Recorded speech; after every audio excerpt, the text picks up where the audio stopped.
Buenas camaradas y amigos, la segunda sesión de nuestro curso, de nuestras lecturas sobre el curso del libro de Visual Complex Analysis. Espero que esté siendo de su agrado y agradecemos que nos sigan en estas páginas de Facebook, YouTube, incluso en el Twitter. Procuraremos hacer más videos con esta naturaleza de talleres. Aquí lo único que se está dando son los elementos básicos para que ustedes agarren el libro y que lo empiecen a leer, pum, pum, pum, pum, pum. Y finalmente, the sky is the limit, ¿no? El cielo es del cielo, para decirlo en términos de Carlos Marx, ¿no? Del cielo es el límite, ¿no? Y ustedes van a llegar con el libro hasta donde sea posible, ¿no? Pues casi dicho lo anterior, creo que procedo a la segunda parte, que vamos a ahora sí a caracterizar las funciones analíticas de acuerdo a cómo se hace en el libro. Y lo interesante es que todo lo está haciendo a través de métodos sintéticos, simplemente fijándose en cómo se comporta localmente las funciones analíticas. Y hoy lo que más me impresiona que hoy veremos es que el comportamiento de las funciones analíticas es como una especie de engranaje, ¿no? O sea, las funciones analíticas localmente lo que es un comportamiento donde tú pícate en un puntito, la función analítica es nada más rotar y amplificar, rotar y amplificar. Un puntito, te fijas en la vecindad del puntito, perdón, sí, como que rotar un punto, ¿verdad? Picas un punto, fíjate en una vecindad muy chiquitita, la función analítica lo que va a hacer es rotar esa vecindad y amplificar, rotar y amplificar, y así para cualquier punto. Entonces es como si que yo hubiera un sistema de engranajes, de rotas y amplificas, así es como funciona una función analítica. Y a partir de lo que el autor le llama de fenómeno puzzle, o sea, el fenómeno del rompecabezas, empieza a partir y empieza a construir este nuevo y maravilloso mundo de las funciones analíticas. Bueno, ni tan nuevo, pero visto desde un punto de vista sintético, un punto de vista local. Y luego vamos viendo poco a poco que el comportamiento local corresponde con el comportamiento global de las funciones y bien. Bueno, pueden omitir aburrido introducción y ya que los que están viéndome ahí en el video, pero yo quería como quiero transmitirles eso, ese plus que te da y por qué las funciones analíticas son tan raras y a pesar de ser tan raras, son funciones que sí existen en la naturaleza, ¿no? Que siguen existiendo en la naturaleza. Bueno, ahora sí, creo que empezamos con el fenómeno puzzle, ¿no? O sea, con el fenómeno del rompecabezas, ¿vale? Bien, vamos a entender qué pasa, cómo funciona eso. Vamos a empezar con calor, colores cálidos, y dibujamos un sistema cartesiano feliz, como diría Bob Ross. Bueno, vamos a un sistema cartesiano feliz. Parte real del número complejo, parte imaginaria del número complejo. También vamos a pintar U, B, F, una función analítica, F con componentes, ahorita vamos a entender lo que sería una función analítica, U más IB. Bueno, vamos a entender por una función analítica las funciones que satisfagan de fenómeno puzzle, o sea, el fenómeno del rompecabezas. ¿Qué es el fenómeno del rompecabezas? Bueno, pues teniendo nosotros, digamos, una cuadrícula, tenemos una cuadrícula. Vamos a pensar una cuadrícula, ¿no? Esos cuadrículas, una cuadrícula infinitesimal de cuadritos cuyas longitudes son infinitésimas, ¿no? Y cuadrícula me la manda a otra cuadrícula. Entonces estamos hablando de cuadrículas que van a cuadrículas, ¿no? Pues esta cuadrícula va a parar a otra cuadrícula, ¿no?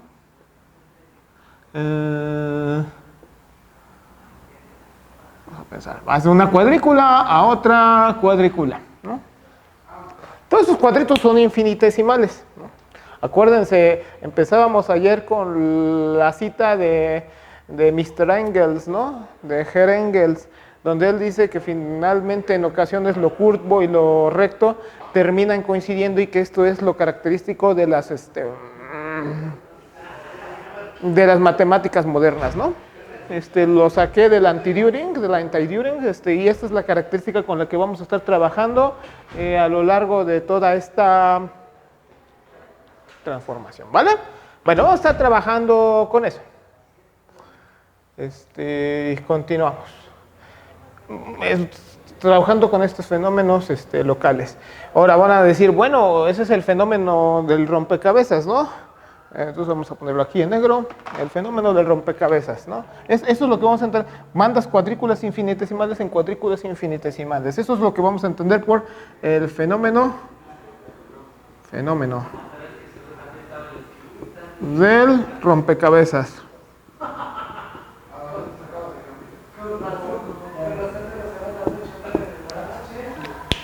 ¿Sale? Bien. Continuamos con el fenómeno.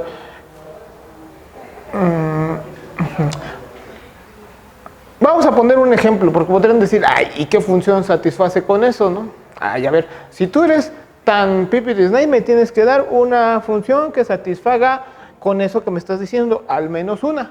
Bueno, ponemos f de c a c, f de z igual a z al cuadrado. ¿Sale? Bueno. Agarramos ahora abajo con colores opuestos. Vamos a pintar esta situación. Otros pares de sistemas cartesianos ahora no tan contentos, digamos que un poco más fríos, ¿no? Es que ya tenemos y, acá x, acá u. Bueno, perdón, acá B, acá U, F, entendido F, ya es como con estas características. Tomamos estas curvas.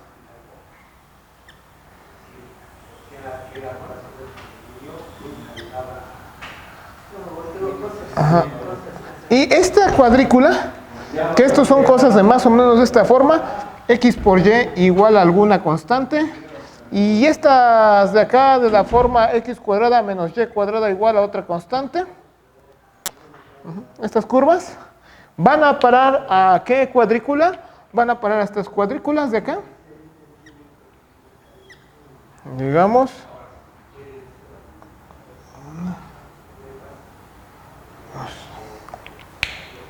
¿Sale? Van a parar esta cuadrícula de acá. Y esto es, pues entendido, z, si tenemos z igual a x más y en forma de fasor, r Pacman teta, vendemos x cuadrada menos y cuadrada más y veces, 2 veces xy. Entonces, ya visto, entendido esta situación, vamos a esta cuadrícula infinitesimal, va para esta cuadrícula infinitesimal. El autor dice que para funciones tomó el ordenador y verificó que este fenómeno del rompecabezas se verificara, puso el ordenador a trabajar, y que hubiera funciones tales que mandará cuadrículas infinitesimales a cuadrículas infinitesimales, y que en efecto lo toma como un hecho, como experimental del cual partir. Entonces, nosotros partiremos de ese hecho experimental para lo sucesivo y veremos cómo esto termina coincidiendo con lo que nosotros aprendimos en el libro de Alexei Markushevich, me parece que es el autor, el libro de la teoría de las funciones analíticas en 2 volúmenes en castellano, Me parece que en inglés son en 3 volúmenes. El resumen de este libro, hay un resumen de del traductor al inglés, de ese libro al inglés de Richard Silverman. Y además son 2 libros, ¿no? Uno es de teoría, digamos, maciza. El segundo es sobre aplicaciones a la física y yo recomendaría que para un primer curso quizá puedan agarrar los libros de Silverman, el libro de Visual Complex Analysis, qué sé yo. Y después ya entrándole más macizo, el de... a mí también soy fan del libro de Marsden, ¿no? A mí me gusta mucho lo que trabaja Gerald Marsden, ¿no? A mí me gusta, ¿no? Así que, dicho lo anterior, ahora sí vamos entrando, déjenme ver, pero hay que recordar algunos elementos de algunas cosas que nosotros vemos de algunas cosillas que nosotros vemos en cálculo 4, y luego lo que le sigue es como topología diferencial, visto desde algún aspecto, un poco que vamos a pensar, vamos a hacer un recordatorio de eso. Vamos a pensar en 2 variedades. Una variedad es una superficie de n dimensiones. Con eso no voy a meterme en enjuagues más profundos. Nada más voy a decir eso. Y vamos a pensar nosotros en esta superficie. Esta superficie le voy a llamar Mn. Y vamos a decir que vamos a pensar en una función que vaya de Mn a una superficie acá. Y en banderita. Que va a otra superficie que se llama Nm. Es lo típico, ¿no? Ahora, si nosotros nos fijamos, vamos a fijarnos en un punto P aquí, y ese punto P va para un punto que alias f de P, ¿no? Que es el punto, vas a ver, de función en función. Entonces, lo que nosotros veíamos en estos cursos es que si yo quería fijarme en el plano tangente, yo me fijaba en el plano tangente en M. Digamos que ahí tienes un plano tangente, voy a levantarlo. Para propósitos didácticos voy a levantar el plano tangente. Entonces acá levanto el plano tangente. No, este es el plano tangente de P, en el punto P de Mn, ¿no? Y ahora me voy a fijar en el plano tangente que está en el punto ¿qué? Así dicen los portugueses que. Y ya eso me acostumbró mi maestro Guadalupe Reyes, con quien llevé geometrías y un montón de materias de ese estilo. Bueno, entonces nos fijamos en el plano tangente de allá. Y fijándonos en el plano tangente de allá, vamos a fijarnos en el plano tangente, en f en P, plano tangente, perdón, de f en P, de Nm. Es el plano tangente. Ese punto P, ese es el punto P de acá. Ese punto P de acá. Ahora, ese punto Q de acá es el punto Q de acá. Hagan de cuenta, porque estaban ahí los planos tangentes, los quise levantar. A propósito, si yo quiero fijarme, esta función me manda puntos de aquí a allá, y luego me quiero fijar en una transformación que me mande vectores tangentes de aquí a vectores tangentes de acá, lo que tengo que estar haciendo es fijarme en df, en la derivada, la función, vamos a hacerle así, derivada, la función diferencial. Entonces esta función de f me va a mandar vectores tangentes de aquí a vectores tangentes de allá, la definición de plano tangente, de vectores tangente, hay varias definiciones de ellas, todas evidentemente cuando digo que son equivalentes, después de probar la equivalencia de una definición en otra definición. Todo eso no es propósito del curso ni de lo que vamos a ver ahora, lo pueden ver en topología diferencial. Yo la llevé con otro profe que se llama Oscar Palmas Velasco. Saludos, muchos de ellos les recomiendo. Pero bueno, vamos a pensar en un vector tangente xi acá. A ver, ese vector tangente xi va para un vector tangente eta por acá. Entonces, si yo quiero ver cómo voy de aquí para acá, por ejemplo, para ver cómo voy de aquí para acá, voy a usar la derivada. Entonces, eta, puedo decir, por ejemplo, que eta de f de xi. ¿Sale? Ahí está, hecho lo anterior. ¿Vale?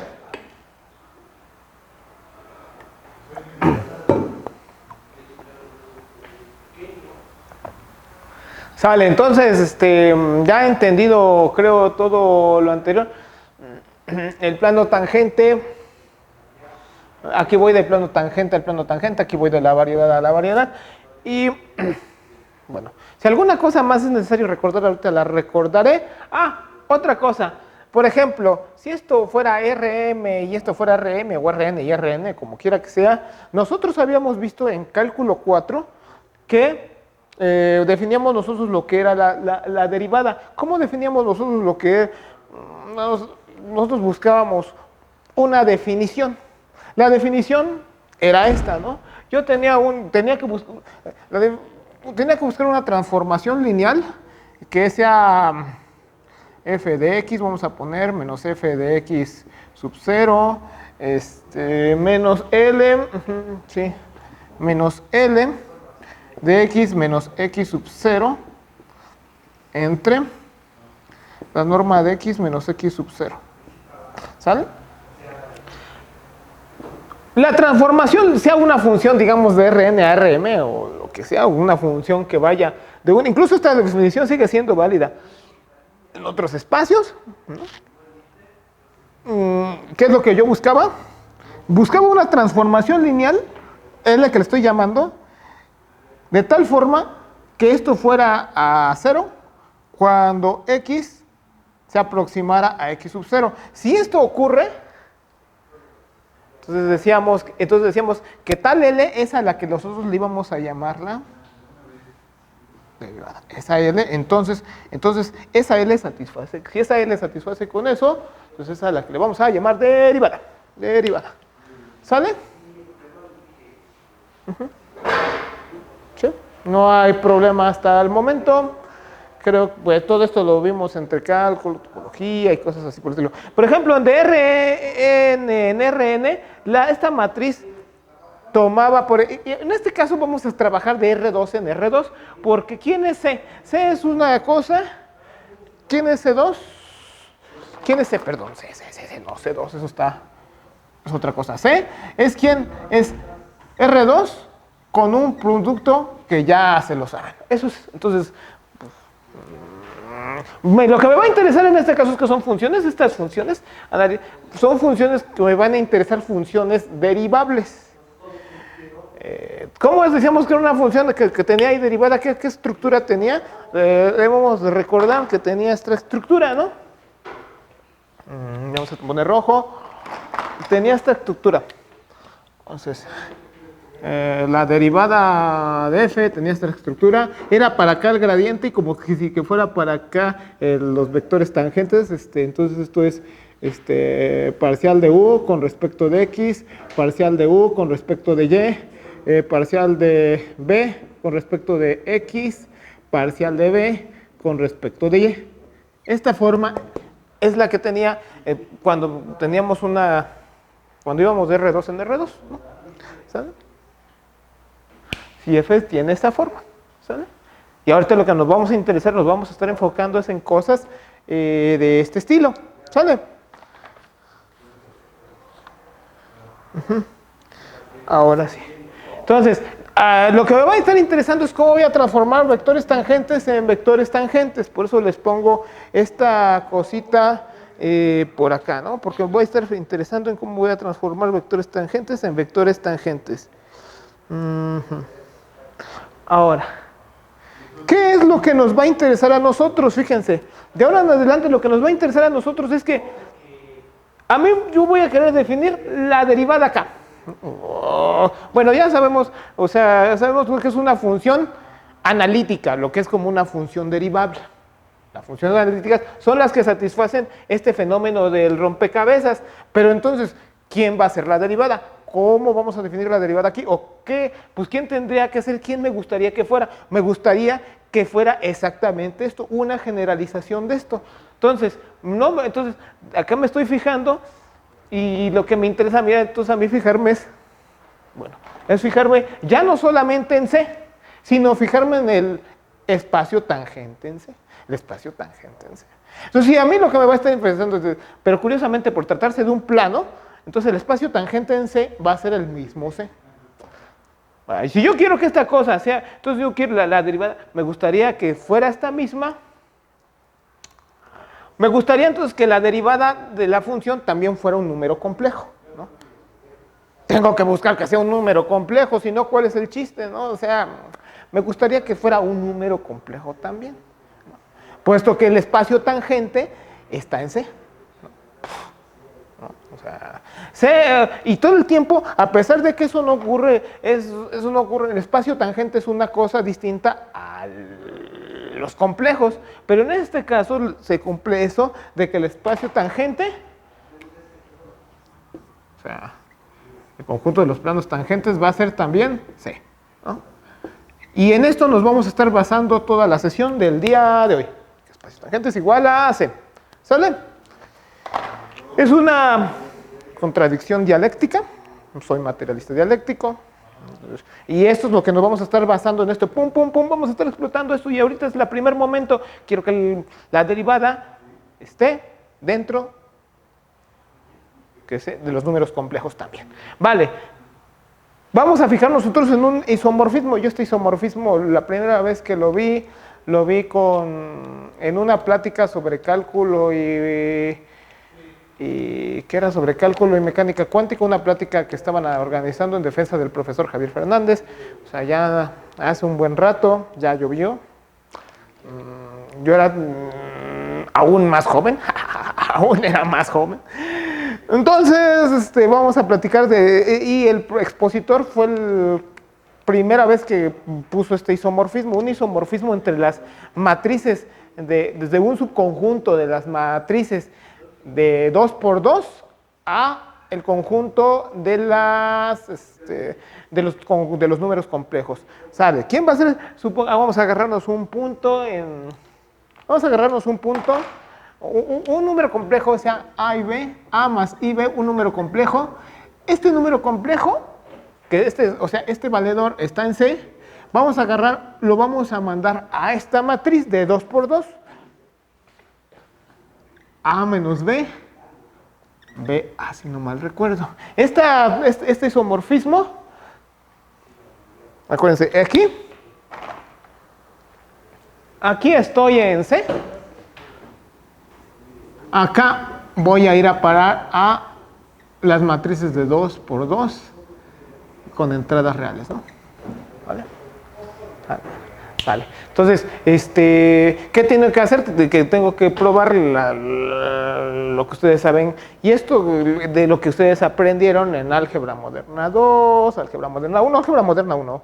Me parece que eso es donde se ve en álgebra moderna 1. Y lo único que probar es que la multiplicación de dos cuates aquí, de dos numeritos aquí, vaya a parar al mismo elemento, la multiplicación que el que va a parar acá, ¿no? Pero eso es muy fácil de probar, no lo voy a hacer, bueno, lo hice en mis notas, pero por asunto de tiempo no lo voy a hacer. A veces preparo para mis notas material de más que no necesariamente veo aquí, que por asunto, y además por cuestiones que creo que ustedes pueden hacer y que no les va a dificultar hacerlo, ¿no? Bueno, entonces, si yo quiero que este cuate, bueno, ya ustedes hagan este ejercicio, si yo quiero que este cuate sea también un número complejo, le voy a pedir que satisfaga pues lo que ocurre en le voy a pedir que satisfaga lo que se da en ese isomorfismo, ¿sale? Entonces, ¿qué voy a hacer qué es lo que quiero entonces? Que este y este sean el mismo, y que este y este sean el mismo pagando un signo menos, invirtiendo un signo, ¿no? Invirtiendo un signo. De esa forma ya puedo decir entonces que ¿qué? Que esto es Eso, entonces puedo decir que entonces esto va a ser una matriz, que eso va a ser un número complejo para que satisfaga eso. Entonces, ¿qué es lo que voy a pedir? Que este y este sean iguales. Entonces me quedaría con que la parcial en U con respecto a X sería igual a la parcial de B con respecto de Y, y que la menos parcial de U con respecto de Y es igual a parcial de B con respecto de X. ¿Sale? Entonces, a esto le voy a llamar ecuaciones de Cauchy-Riemann. Ecuaciones de Cauchy-Riemann. Ahorita les voy a hablar un poquito de Cauchy, del variable compleja y cuestiones por el estilo. No me gusta darles mucho la espalda, pero es natural que lo tenga que hacer porque estoy escribiendo, ¿verdad? Entonces, Cauchy-Riemann.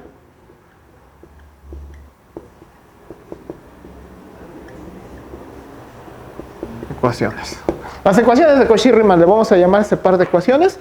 Y ese par de ecuaciones lo que van a hacer es caracterizarme efectivamente que esta derivada también sea, ahora lo voy a poner acá en otro color, vamos a poner acá en la derivada va a mandar entonces, ¿quién? Números complejos en números complejos sí, porque vamos a pensar todo el tiempo en esto, va a mandar números complejos en números complejos también, pero estando en el vector tangente. Entonces, en el plano tangente alias el conjunto de los complejos, ¿no? Alias el conjunto de los complejos. Entonces, lo que va a hacer en la derivada es mandarme vectores tangentes, por ejemplo, acá le llamo a este xi1, a este de acá le voy a llamar, pues qué sé yo, xi2, en este punto de acá, xi2, en este punto z, este punto de acá le voy a llamar, por ejemplo, f de z, y entonces ese conjunto de números de vectores tangentes los va a mandar por acá.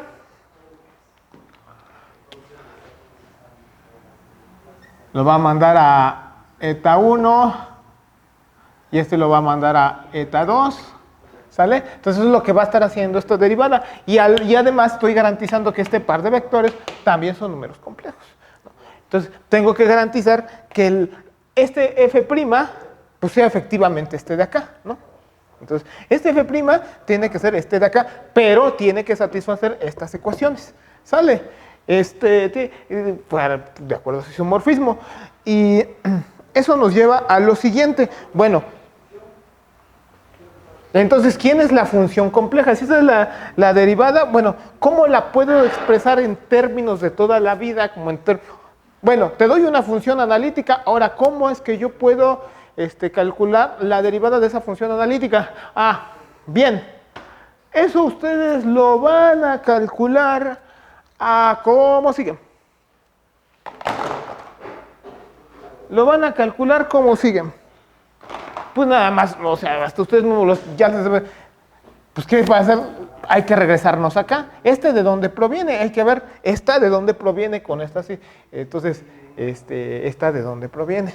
Lo único que hay que ver es esta de dónde proviene. Y eso no es muy difícil de verlo. Lo quiero hacer con... Bueno, lo vamos a hacer con los mismos colores. Lo voy a hacer con los mismos colores. De dónde proviene, pues este es como si que fuera el A. Entonces, este es A. ¿Quién sería B? B sería entonces pues este de acá. Este sería A y este es B, ¿no? Entonces, A más IB. Entonces, este sería más I veces Y. Entonces, ¿quién sería F'? Bajo esas condiciones, entonces F' sería parcial de U con respecto de X más I veces parcial de B con respecto de X. O sea, parcial de F con respecto de X. Entonces ya sabemos nosotros cómo calcular la derivada. La derivada es nada más la derivada parcial con respecto de X de la función. ¿Sale? Dicho lo mismo, pude haber hecho lo inverso. O sea, no fijarme en estos dos, sino haberme fijado en estos dos. Y entonces llego a otra forma de calcular el mismo vato, la misma derivada. O F' igual a... otra forma de verlo es menos parcial de U con respecto de Y.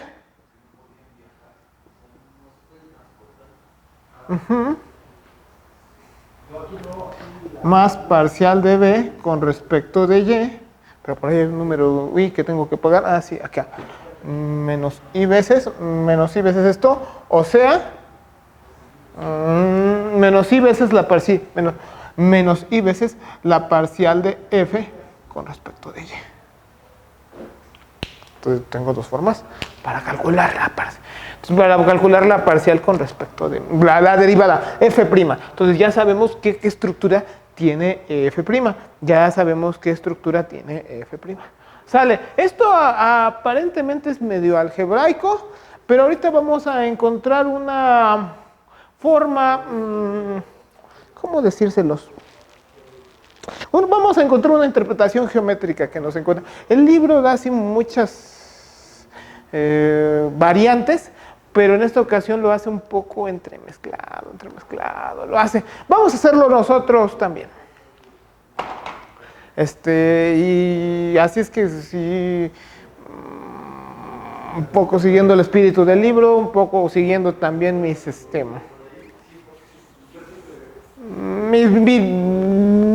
la forma en como yo lo entendí, ¿no? Finalmente lo interesante de esto es la forma en como yo lo entendí y es lo que yo finalmente quiero transmitir con todos ustedes, ¿no?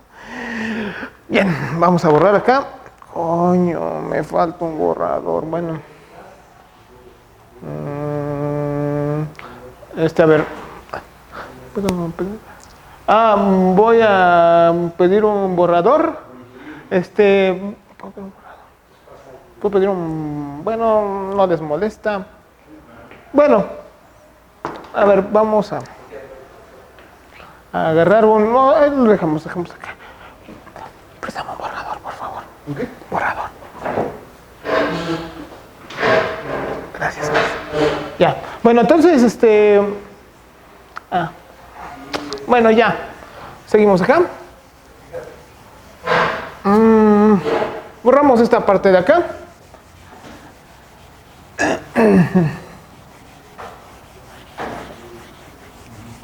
Borramos esta parte de acá. Y seguimos aquí borrando. Bueno, sí, mientras borro, les voy a contar una historia sobre Cauchy. Cauchy, cuando empezó a desarrollar todo esto de la teoría de la variable compleja, no creía él en sus investigaciones. Él no creía, era muy conservador y él no creía en los números complejos. Casi no creía en esto. Y como él casi no creía, cuando él estaba desarrollando y llegando a los resultados, no creía lo que él estaba llegando. Tuvo que pasar mucho tiempo, una vez que él había descubierto lo que había descubierto, para convencerse de que estaba en lo correcto. Tuvo que pasar mucho tiempo para que él se convenciera a sí mismo y dijera, ay, sí es cierto, sí, he llegado en algo nuevo, pero él no creía. Él no creía en que él hubiera llegado a algo novedoso, ¿no? Él es el padre del análisis complejo, de todo esto que estamos viendo, ¿no? Él llegó a través de otros métodos y al mismo tiempo los resultados a los que él había llegado eran resultados más suaves de los resultados a los que nosotros, los resultados de los que nosotros tenemos, ¿no? Pero eso fue cambiando, eso fue transformándose, por ejemplo, el teorema de Cauchy-Goursat, que quizá veamos en la próxima sesión mañana. Bueno, sí, la idea es verlo mañana en la sesión del mañana.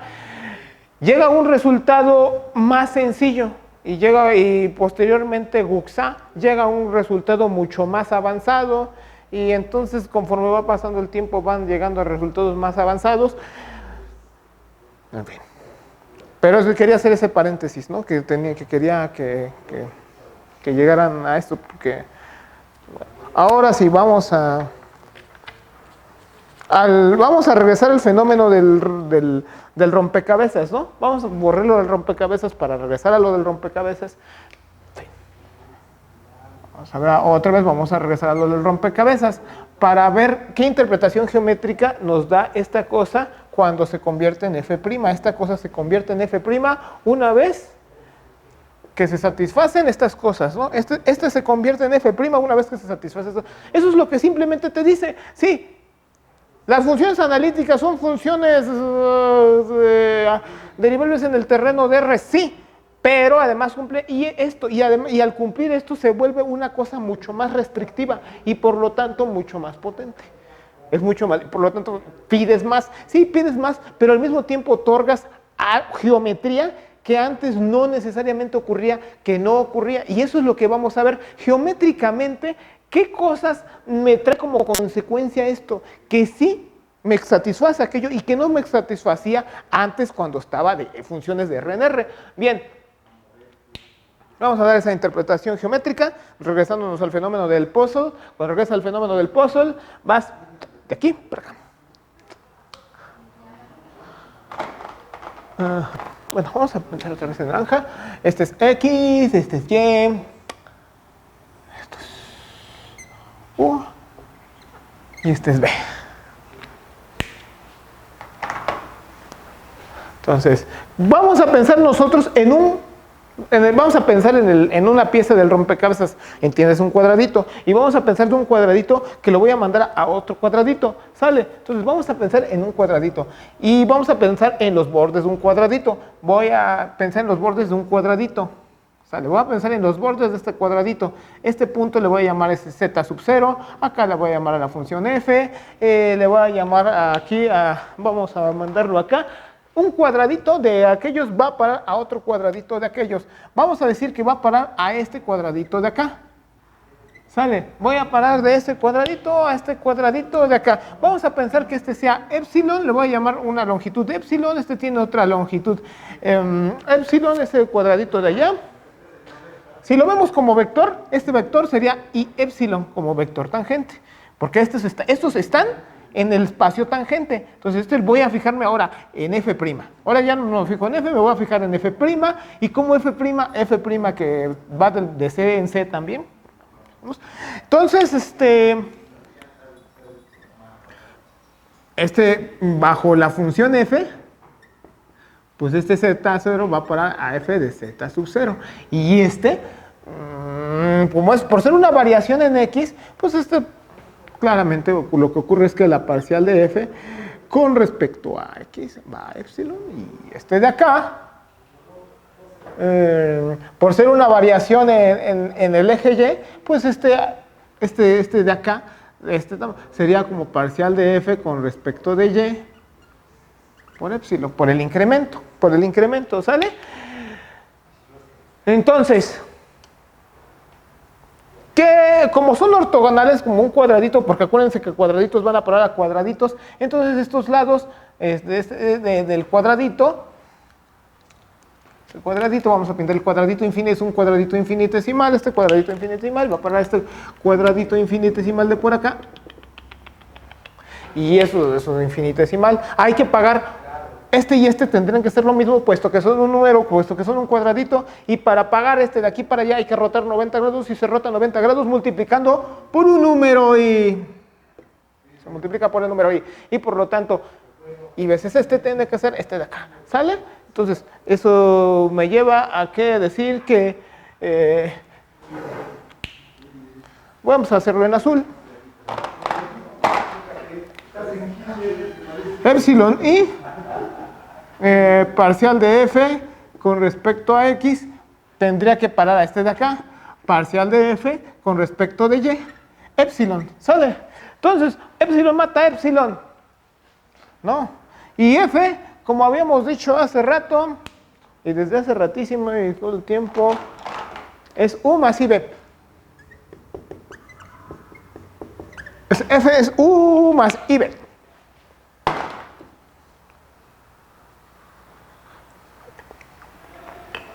Un trago. ¿Gustan?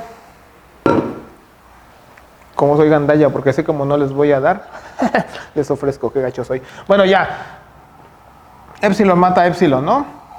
Y es parcial de f, bueno, parcial con respecto de x, de u más i veces b. Esto es igual a parcial con respecto de y, u más iy, más ib. Y bueno, sacar la derivada parciales y es parcial de i veces, entonces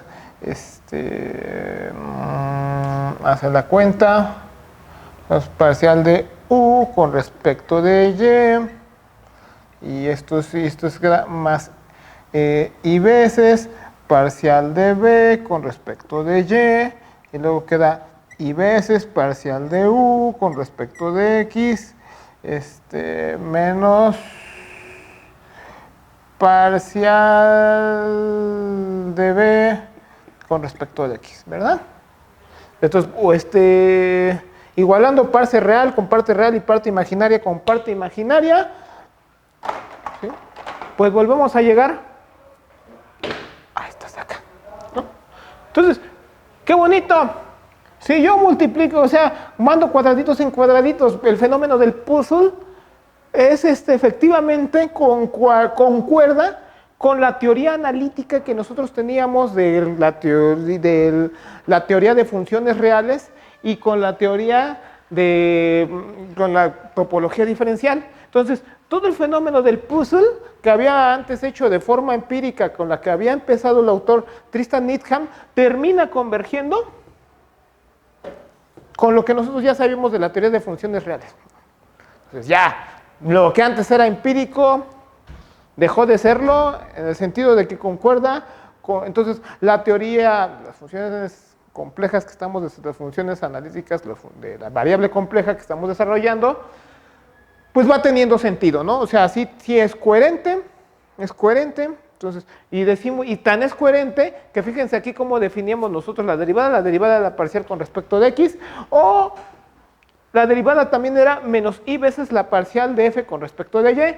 Ese mismo resultado termina siendo cierto acá, si yo veo a f' como una función que va del plano del TC, o sea, del as tangente al as tangente. Entonces, yo quiero, visto como vector, que este cuate de acá vaya a parar a este de acá, ¿no? Voy a poner aquí un asterisco. Quiero que este vaya a parar a este de acá visto como derivada. Si yo quiero que visto como derivada este vector vaya a parar a ese de acá, ¿qué es lo que termino viendo? Que le tengo que aplicar, bueno, le aplico, ahora voy a usar el color rojo, voy a usar el color tal rojo, sí, quiero el color rojo. Tengo que ver que este cuate, epsilon por 1, este vector, al aplicárselo a f', este vector tangente vaya a parar a este vector tangente de acá, o sea, parcial de f con respecto de x, epsilon. Entonces, epsilon mata a epsilon y 1 por lo que sea da lo que sea. Dicho lo anterior, f' es igual a la parcial de f con respecto de x. Y una vez más, coincide esto, lo que era un poco analítico y con esto, con el fenómeno del puzzle, ¿no? El fenómeno puzzle, perdón. Sí.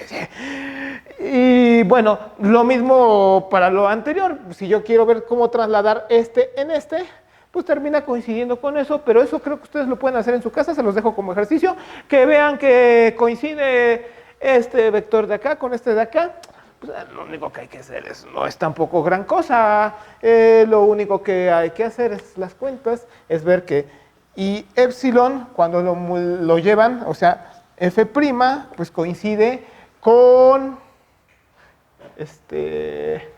con este de acá, con el que está, entonces, con parcial de f con respecto de y, epsilon mata a epsilon, y entonces multiplico por i de este lado, multiplico por i de este lado, y me va a quedar entonces que f' es menos i veces parcial de f con respecto de y. ¿Qué maestro tan barco tienen? Porque yo ya se los resolví. Es que según les iba a dejar de tarea, no se quedó de tarea, lo resolví para ustedes. Entonces,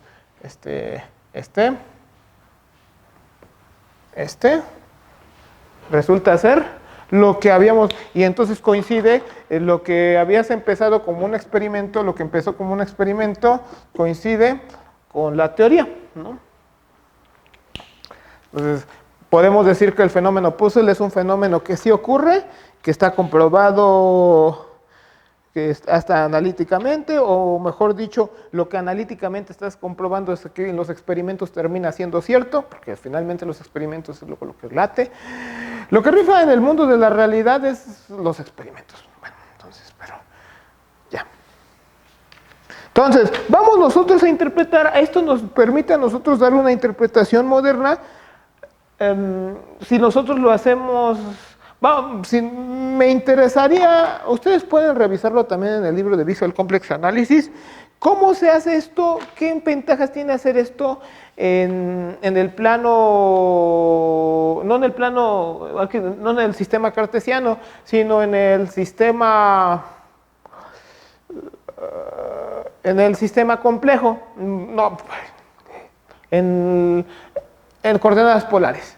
Si nosotros hacemos esto en coordenadas polares, tiene una ventaja, que también es lo que presenta el libro de Visual Complex Analysis. Voy a volver a borrar. Sí, a ver, no hay novedad. Bueno, ¿de qué les puedo platicar mientras borro? Creo que pueden aprender un poco de historia de los números complejos y esas cosas. En el libro, hay un libro que saca Editorial Nivola. Es una editorial que es de Estado español y que esta editorial de Estado español tiene una colección sobre historia de las matemáticas. Ahí viene una biografía de Cauchy. Yo les recomiendo que lean esa biografía sobre Monsieur Cauchy. ¿Quién era más amigo del frío que del calor? Bueno. Bien. Vamos a hacer rápido la idea de las coordenadas polares, que es exactamente lo mismo de allá.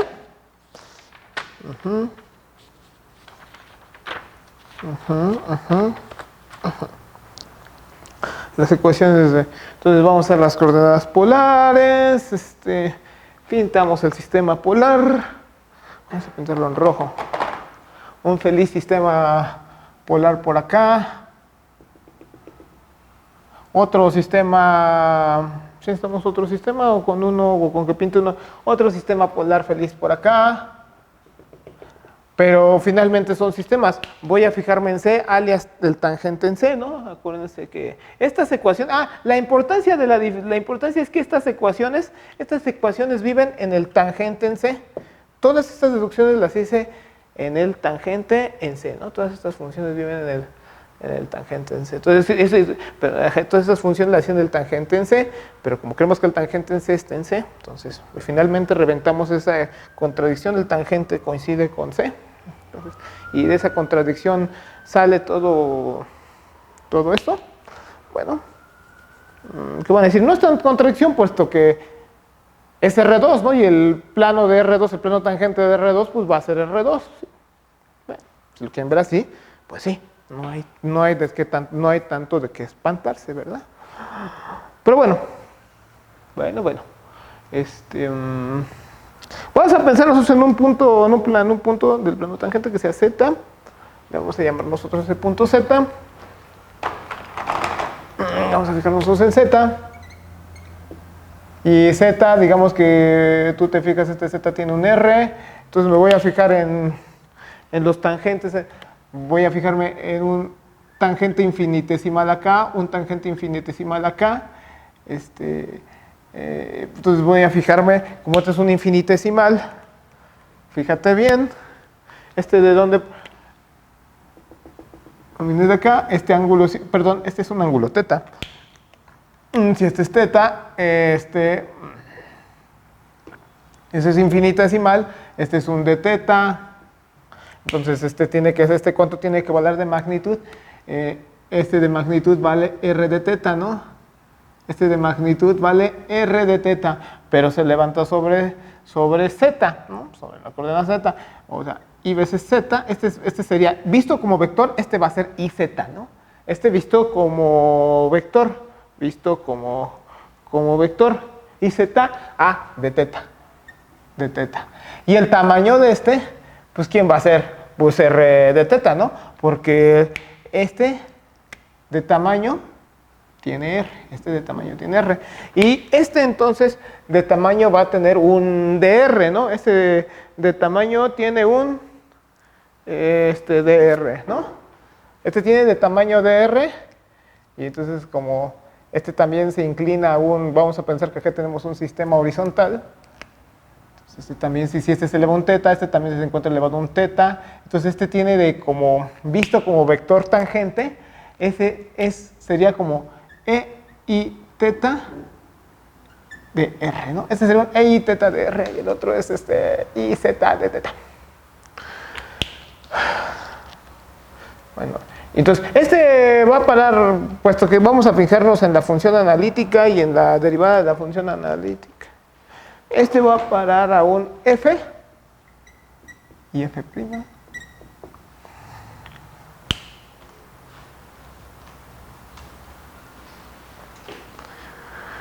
Bueno, entonces vamos a fijar ese rectángulo a qué rectángulo va a parar. Ese rectángulo va a parar a otro rectángulo. A este rectángulo de acá. Infinitesimal. Este es f de z. Este va de z, este va f de z. Y ese rectángulo, entonces, ¿quién sería? Lo mismo, ¿no? Acá hay una variación en r.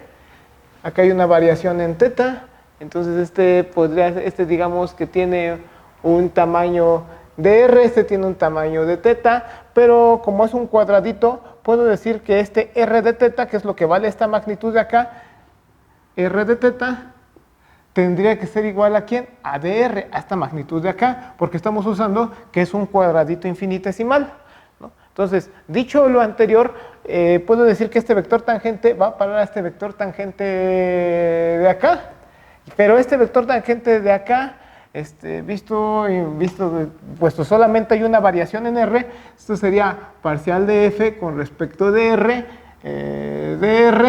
pero esta magnitud de acá, puesto que solamente está cambiando en la magnitud teta, este vector de acá va a parar en este vector de acá, que es parcial de f con respecto de teta, y como la variación de acá fue r de teta, sí, r de teta, entonces este tendría que ser parcial de f, no, perdón, acá hay una variante teta nada más, entonces como varía nada más en teta, pues sería parcial de f con respecto de teta, sí, sería parcial de f con respecto de teta.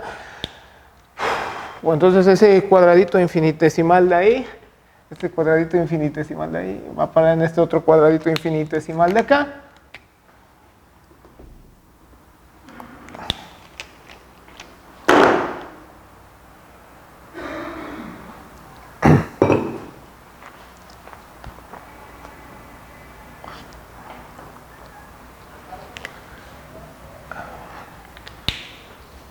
Ahora, pues, ¿qué es lo único que hay que ver? Pues lo mismo de siempre, este va para este de acá, este va para este de acá, y bueno, los cálculos creo que los pueden ver ustedes exactamente en el libro de Visual Complex Analysis.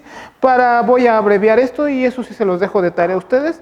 Y finalmente llegan a las ecuaciones de Cauchy-Riemann, a lo mismo que siempre habíamos hecho, acostumbrado. Todo es idéntico a esto de acá, entonces es lo mismo que hicimos acá, es lo mismo que hacemos acá, nada más teniendo en consideración teniendo en consideración esto, que ¿quién es entonces? Pues lo que decía aquí hay que multiplicar por un número i, pues para ir de aquí para acá, entonces pues sería que i veces parcial de f con respecto a dr, dr es igual a la parcial de f con respecto de teta, pero ¿quién es dr? Este es de teta, entonces, pero dr, pues ya saben que es este de acá, entonces sustituyen y esto se convierte en i parcial de f con respecto de teta, dr es r de teta, entonces de teta es de teta, se multiplican por r y esto tendría que ser parcial de, ¿qué hace r? Es r de teta y esto es parcial de f con respecto de teta.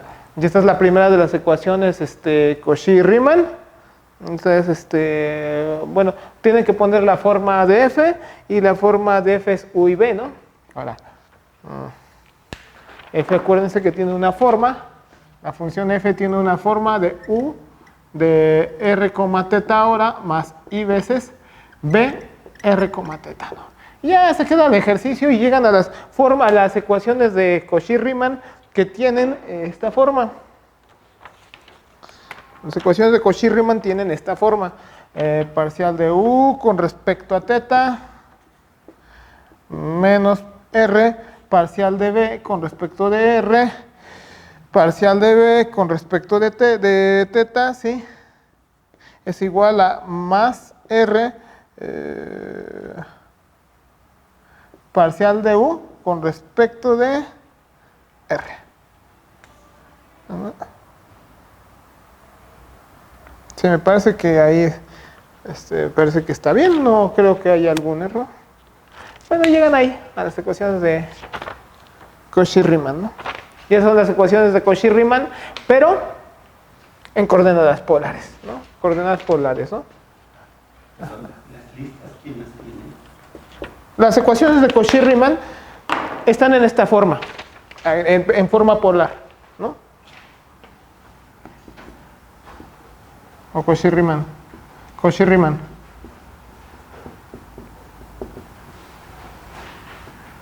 ¿Sale? Ahí está hecho. Muy bien, muy bien, muy bien, muy bien, muy bien, muy bien, muy bien.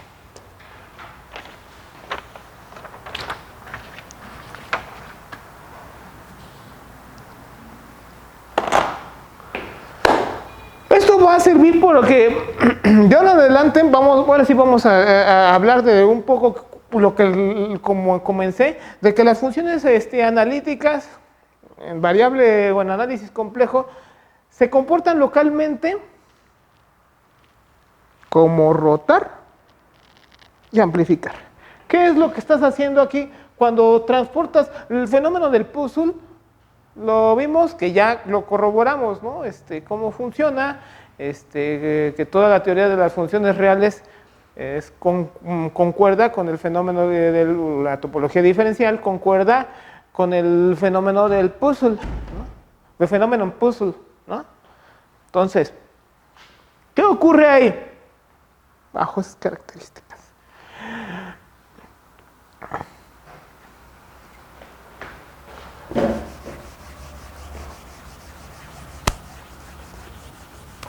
Vamos a borrar aquí. Cuando yo mando cuadraditos en cuadraditos, ¿qué puedo decir? Que significa que estoy preservando ángulos. Hay una preservación de ángulos. Y al mismo tiempo estoy amplificando. Es como si que yo metiera en un circulito y en otro circulito. Es como si que los circulitos se convierten en circulitos. ¿Y qué es lo que ocurre cuando el círculo lo convierte en círculo? Cuando el círculo lo convierto en círculo y lo expando. Círculos que se convierten en círculos, ¿no? Los círculos se convierten en círculos. Entonces, en una función analítica lo que vamos a estar viendo es que el comportamiento de círculos, pero infinitesimales, los círculos, o sea, las bolitas infinitesimales se van a transformar en bolitas infinitesimales, que significa que la diferencia entre una bolita y otra bolita es que onda va a aparecer rotada y amplificada. Entonces, a este fenómeno, a esta forma de ver a la derivada, es lo que le llama el libro Ampli-Twist, ¿no? De Amplification and Twist de Twist. Esto es Twist, ¿no? No exactly to spin. Spinning es, bueno, to spin. Spinning es como un twist completo, ¿no? Algo así. Pero no. No estoy hablando sobre tu spin. No tiene mucho sentido, ¿no? Un twist. Ampli. Tu spread, ¿no? Y, o sea, ampliarse. Entonces, mandas círculos infinitesimales en círculos infinitesimales. ¿Sale? Manda círculos infinitesimales, círculos infinitesimales. Rotados y amplificados. O sea, no puede pasar que yo tenga una función analítica y que yo tenga aquí una bolita, que yo tenga esta bolita, le llame Z, y que después ese me lo vaya a mandar. Vamos a ponerle incluso aquí un símbolo, qué sé yo. Vamos a pensar que tengo acá estos vectores acá, en la tangente, ¿no? Vamos a hacerlo más grande. Vamos a pensar que yo tengo esta bola, Z, y aquí voy a parar acá, y que voy a parar acá, y que voy a parar acá. No puede ocurrir que una función analítica haga esto. Entonces, si esto fuera a parar a esto,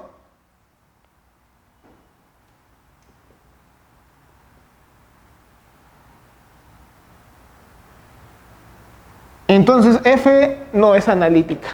Bajo esas circunstancias, F no sería una función analítica. Porque no es el fenómeno del engranaje. El fenómeno este del engranaje es como una especie de corolario del fenómeno en puzzle. No. Entonces acá lo que tengo que ver es que esto no es analítico. Entonces acá ponemos en rojo, no es analítico, no es analítico. Entonces este es, no es un mapeo analítico. No. Los fenómenos analíticos hacen cosas como esta. Mandas, por ejemplo, acá tienes este, Z. Manda esto a esto de acá. Esto sí ocurre, esto valga que sí ocurre. Bueno, este va para este de acá, chiquititito.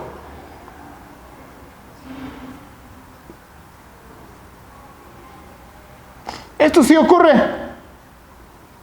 F de Z este de acá, ¿no? Esto sí ocurre, esto sí. Si ocurre punto por punto eso sí ocurre. Este sí. Esto sí. Yes. Bueno, esto sí. Lo otro no. ¿Sale? Entonces, infinitesimalmente ya tenemos una forma de más o menos ver cómo se comporta la cosa. Infinitesimalmente no hay mucha bronca. Y pues bueno, vamos a ver también una cosilla más por ahí, que a mí me gusta. Todavía hay tiempo.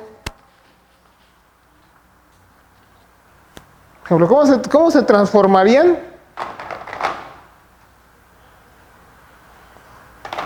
las funciones analíticas en funciones analíticas? ¿Cómo se transformarían las funciones analíticas en funciones? No, perdón, qué tontería estoy diciendo. Vamos a fijarnos ahora en el plano tangente, en el haz tangente. Vamos a fijarnos. O sea, vamos a fijarnos todas las reglas de derivación, con pura geometría, cómo llegamos a las reglas con pura... Y me voy a conformar con la de toda la vida, ¿no? Que si tú tienes dos funciones, me voy a conformar con esta. Vamos a deducir esta. F por G' es igual a F' por G más G' por F. Vamos a deducir esa.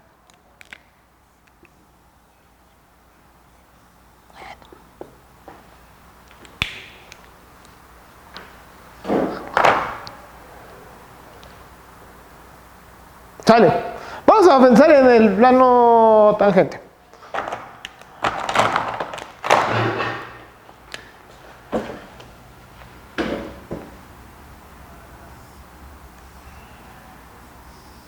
Vamos a pensar en esto. En TC. Y vamos a pensar en un vector tangente. Vamos a pensar en ese vector tangente.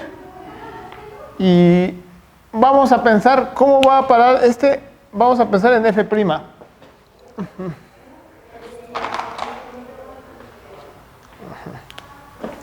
Digamos que F' va para acá y también va para acá. Y vamos a pensar en G'.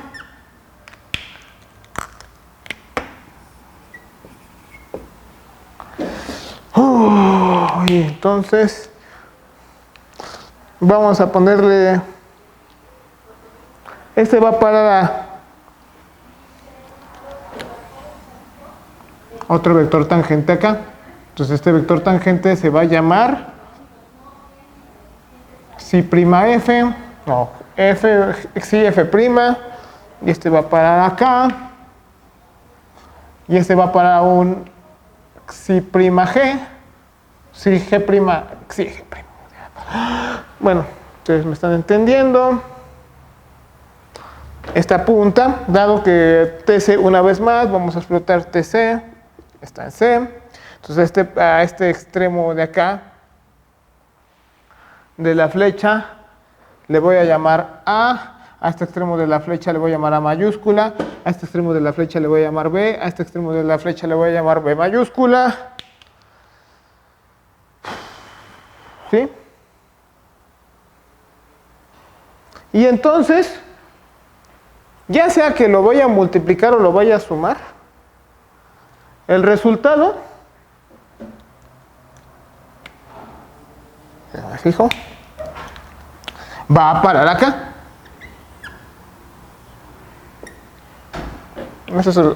Eso TC sigue siendo TC. Acá,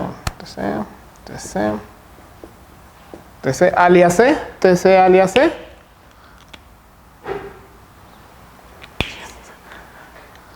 Y entonces ya sea que los multiplico o los sume, van a parar a este vector de acá, ¿no? Entonces esto ya sea ese vector de allá, pues puede ser A más B por B, si lo estoy multiplicando, o A más B por B, A más B por B, ¿no? Estamos fijándonos en los extremos, ¿sale? Porque la deducción de la multiplicación va a ser igual que la de la suma. Si quieren ver el de la suma, pues sería lo de arriba. Si quieren ver el de la multiplicación, sería ver lo de abajo. Y ahora sí, vamos a hacer las cuentas para llegar al mismo resultado que siempre hemos conocido de la multiplicación. Entonces, ¿quién sería entonces A? ¿Y quién sería B? En términos. Entonces, A sería, fíjense bien, este extremo sería ¿quién? A más, sí, F', ¿no? O B, este extremo de la flecha sería B minúscula más sí, G', ¿no? ¿Vale? Vamos a pensar en la multiplicación. No me voy a fijar en la suma. Visto como, si voy a ver en la multiplicación, entonces tendría que multiplicar A por B, ¿no? Si fuera a fijar en la suma, entonces sumo A y B más los mayúsculos, ¿no? Pero voy a fijar en la multiplicación, A por B. ¿Quién sería A por B? A por B sería A más sí F', multiplicado B más G', sí. Y ya. Multiplican, hacen las cuentas, eso creo que sí lo pueden hacer en casa sin mucho problema, y el resultado al que llegan pues es finalmente ¿no? A por B, porque eso lo pueden hacer ustedes en casa, yo no me voy a detener a hacerlo, sería más sí por A, G' más B, F' más psi cuadrada, F', G'. Pero si ustedes se acuerdan, la derivada es la parte lineal. Lo que me interesa es la parte lineal. Entonces, ¿quién es la parte lineal de todo este resultado? Pues es este de acá. Pero debo de recordarles una cosa. Que esta parte lineal, ¿quién es A? Pues A es como si que fuera, ¿y quién es A es de donde venía, ¿no? Digamos, este punto, pues pongámosle el nombre Z, ¿no? Es de donde venían. Entonces, A es igual a F de Z. Y en este caso B, ¿quién es? G de Z. ¿De dónde provenía? Digamos que este punto provenía del punto Z.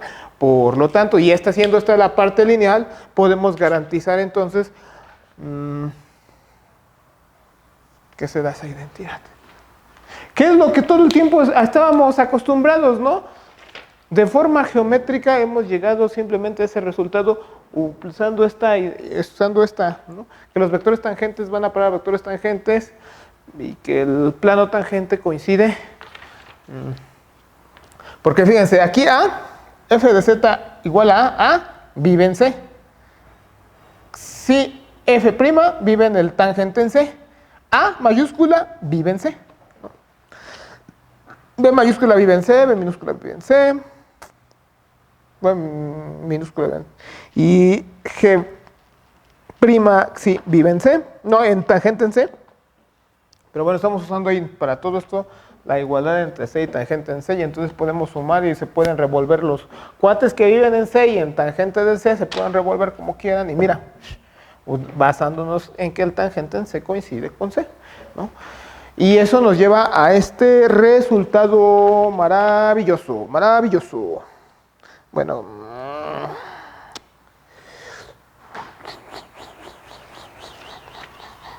usando la forma polar, podemos ya entonces vamos a decir, bueno, entonces geométricamente, ¿qué es la derivada? Geométricamente, pues ya visto que se corroboró todo eso del fenómeno, de lo de fenómeno puzzle, podemos garantizar que f'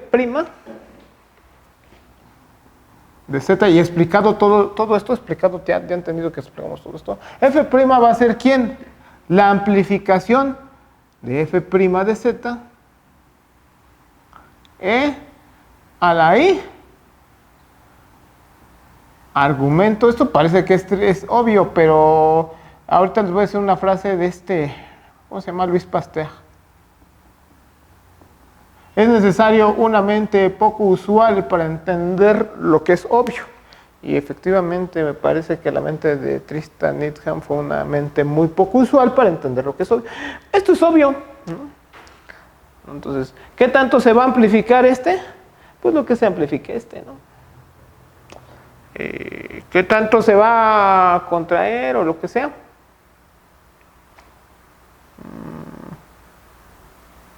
Bueno, entonces, ¿qué tanto va a rotar? Va a rotar el argumento de f' en el punto. Va a amplificarse lo que tenga que amplificar, lo que valga el módulo.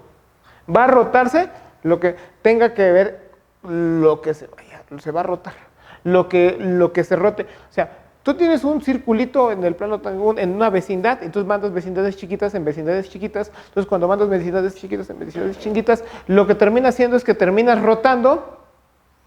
Y lo que terminas rotando es el argumento de la derivada. Y lo que va a terminar amplificando va a ser la amplificación de la derivada. Entonces, yo puedo llegar a conocer la derivada de una función simplemente rotando y amplificando. Rotando y amplificando. O sea, simplemente viendo visualmente cómo roto y cómo amplifico de esa forma, entonces yo puedo garantizar cómo...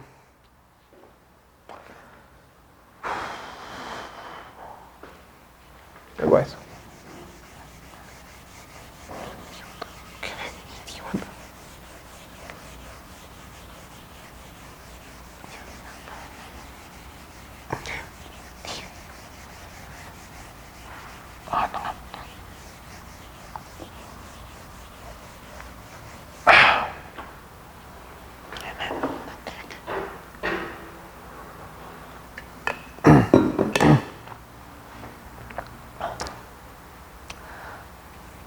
Bueno, ahora sí, vamos a hacer este ejemplo. Vamos a hacer este ejemplo de la exponencial. Todo el tiempo estamos trabajando con la exponencial, exponencial, después de la exponencial, una vez más exponencial. Vamos a ver qué tanto se rota una vecindad y qué tanto se amplifica, y en virtud de eso, de cómo mandamos la exponencial en la exponencial, y en virtud de eso vamos a definir o vamos a encontrar la derivada de la exponencial. ¿Sale? Creo que vamos a hacer eso. Vamos a pensar en el sistema cartesiano, un feliz sistema cartesiano, X, Y. ¿Vale? Y vamos a pensar en otro feliz sistema cartesiano, U, B, ¿no? F. F es igual a U más I veces B. ¿Sale?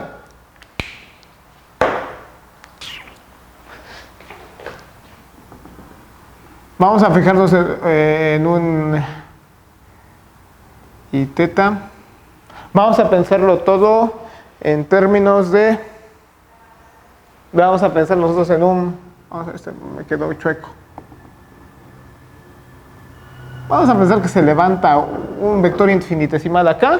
Se levanta digamos que este punto se va a llamar z sub 0. Se le levanta un delta. Y vamos a ver cómo va de f a f. Entonces, este z sub 0 va a parar a EZ sub 0. ¿Sale?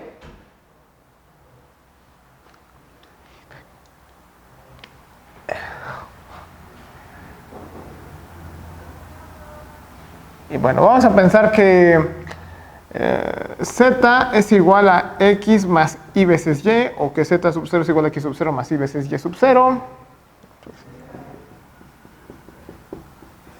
¿Sale?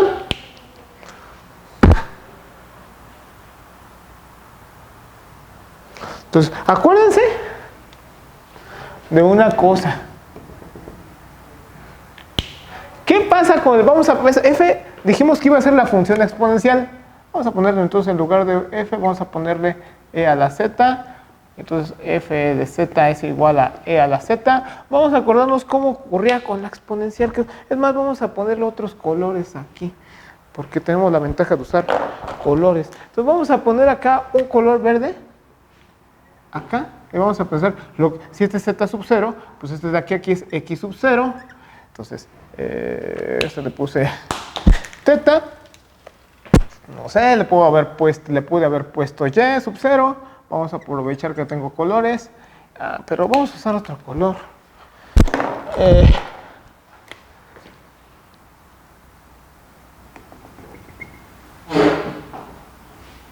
Y sub 0.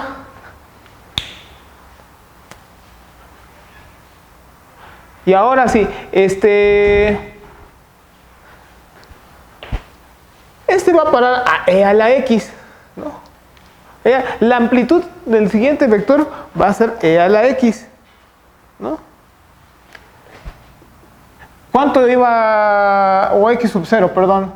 ¿Cuánto iba a rotar esto? Entonces, ¿cuánto va a rotar al argumento de aquí? Va a ser y sub 0. De acuerdo a lo que vimos ayer, o la sesión pasada, habíamos visto que eso es el comportamiento de la función exponencial. Ahora, ¿en quién va a parar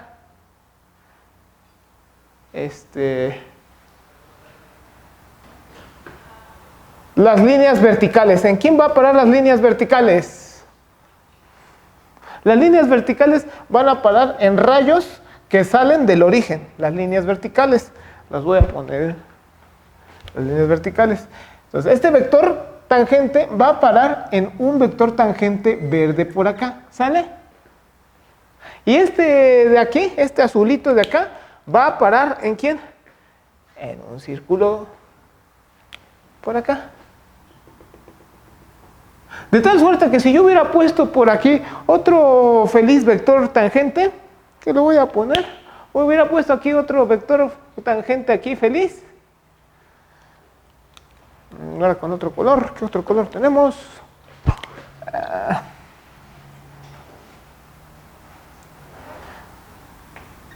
Qué sé yo, otro vector, este vector tangente feliz habría parado en un vector tangente feliz por acá. ¿Sale? El naranja va a parar en el naranja, este va a parar en el verde. Bueno, aquí le puse negro, entonces vamos a poner el vector tangente acá feliz negro. Entonces este va a parar al naranja y el otro va a parar al verde. Bueno, aquí vamos a poner naranja para no olvidarlo. Y este le voy a poner verde para que no se nos olvide, que es el vector verde. Y entonces este es un incremento en E, uno es un incremento en X, el otro es un incremento en Y. Este visto como incremento en X viene de un de Y, un incremento en Y. Y entonces ese se amplifica, pero no le pusimos, vamos a pensar, como es un cuadradito feliz, vamos a pensar que ambos valen delta. Es un cuadradito feliz. Entonces esto es esta amplificación es un delta, lo que se amplificó, un delta minúsculo, ¿sale? Entonces, ¿cuánto vale este de acá, el naranja de acá? El verde de acá, pues vale, o el naranja de acá es el radio por el ángulo.